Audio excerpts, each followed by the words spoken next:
I was born in this house. My grandparents had 7 children, and they raised all of them in this house. I guess I was born here because my mother was probably scared.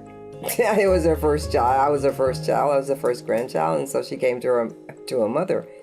I lived here, and it was so many of us because of all my aunts and uncles, and all of them had about 4 or 5 kids, and they all brought them to the country.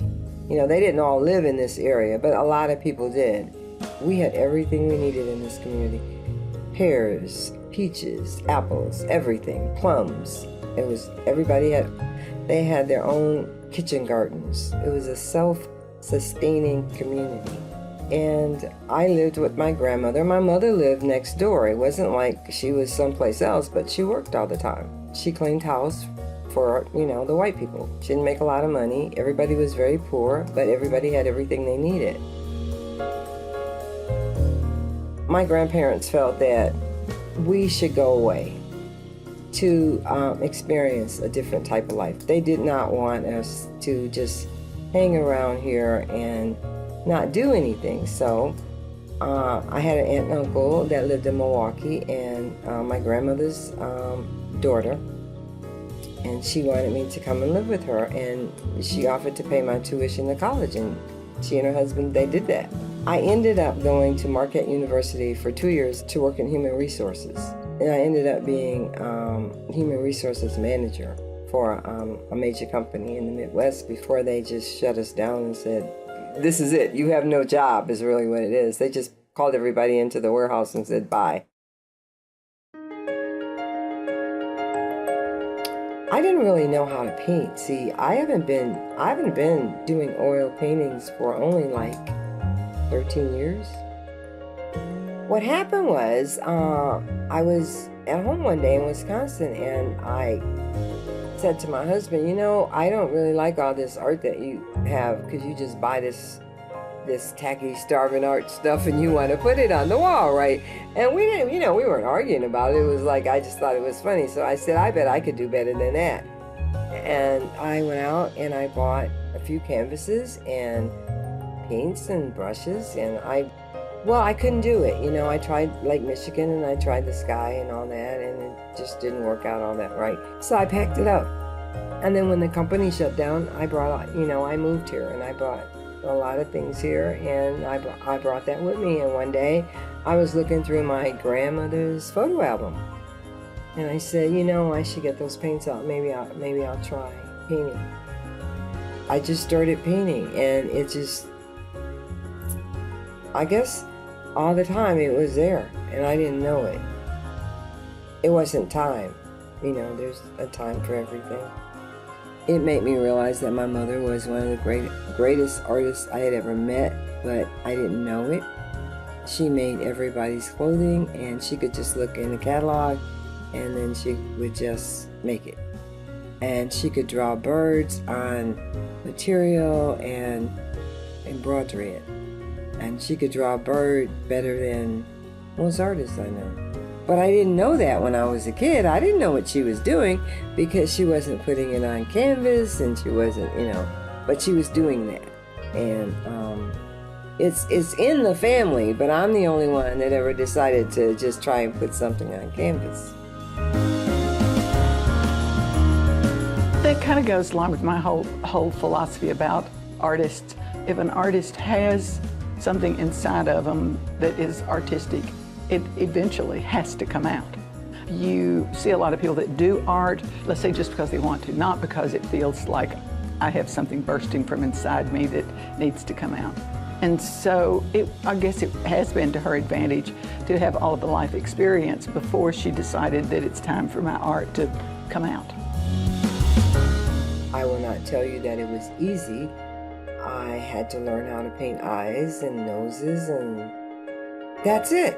I just started painting, and then I started practicing, and then I started painting, and I started painting, and every day I would paint.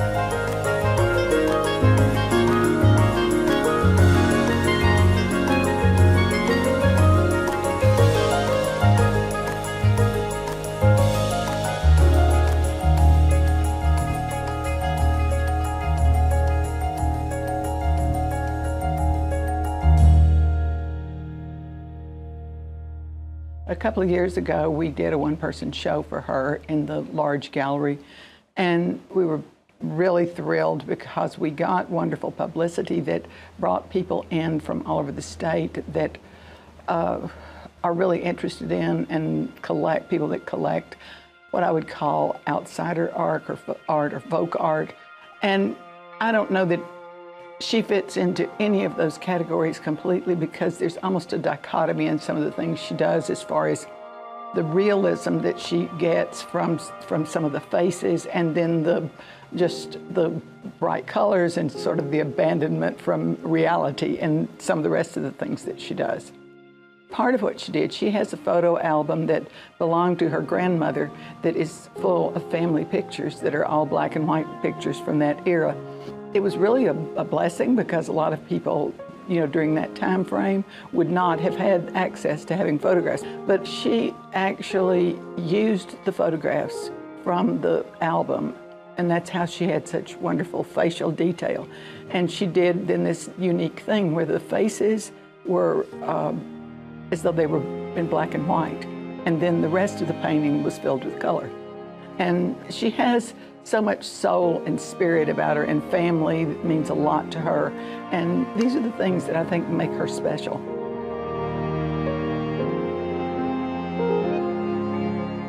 I had this great desire when I moved back and started, trying to restore some of the heritage around the area. I wanted my nieces and nephews and my younger cousins to understand the sacrifice that my ancestors made, or their ancestors made, so that they could go to college. And did you realize that your ancestors have only been out of slavery 145.5 years, okay? And some of my nieces and nephews, they don't even seem to understand what it took for them to be where they are. And I want them to know.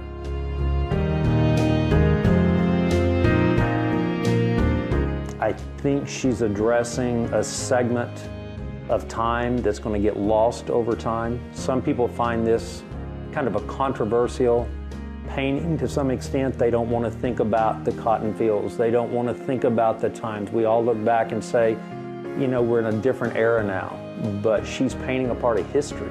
I mean, that's the thing that really connects with me in rural Arkansas too. I think she does it as well as anybody of the pieces I've collected over time.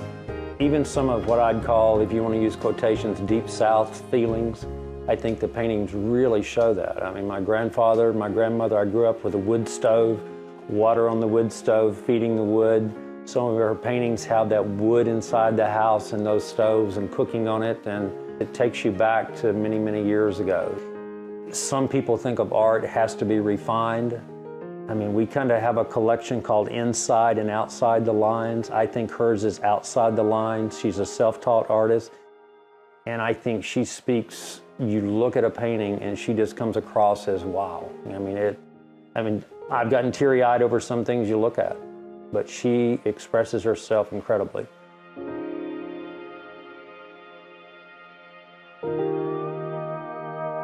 I do my best work in this house.